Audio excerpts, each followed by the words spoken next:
I haven't done therapy. Yeah. And I'm not saying that people shouldn't do therapy.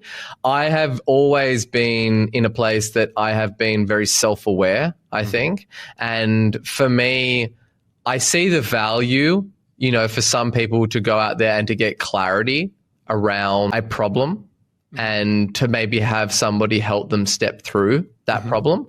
And for me, I've always felt like, I need to look inward, not outward, for a lot of the things, the issues that I work with.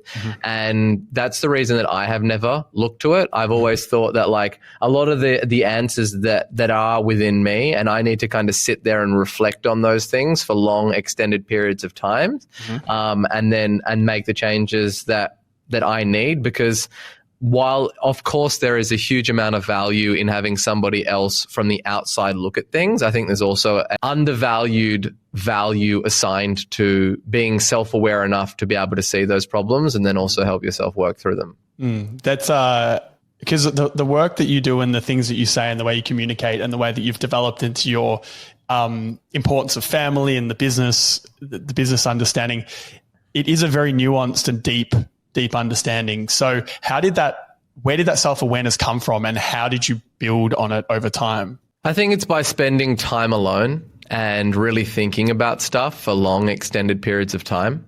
How long? What do you like? Do you go away by yourself? Well, my whole life, right? Like a lot of these things, it's not like I go up into the mountains into like a pine forest hut and sit there and then the answers just come to me.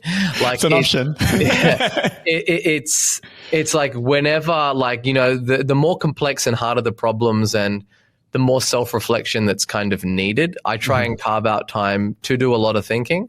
And on a daily basis, or like, is it a day of the week? Like, how do you approach that? It's definitely daily, right? I feel like, I employ 100 people. I have thousands of clients.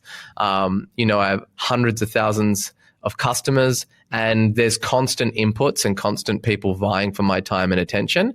And then there's constant leveling up that I need to do as a leader as well. And unless I take that time of solitude, then I don't have anything to give back to anybody, right? And I'm only as good as the amount of energy that I've got. And I get taxed from energy. Everything is like push, push, push, and no reflection. So yeah, I try to keep my mind as clean as I can. It's not, I'm not a monk. Yes, maybe one day. There's definitely, it's a constant battle to do that. But it's something that I'm conscious of anyway.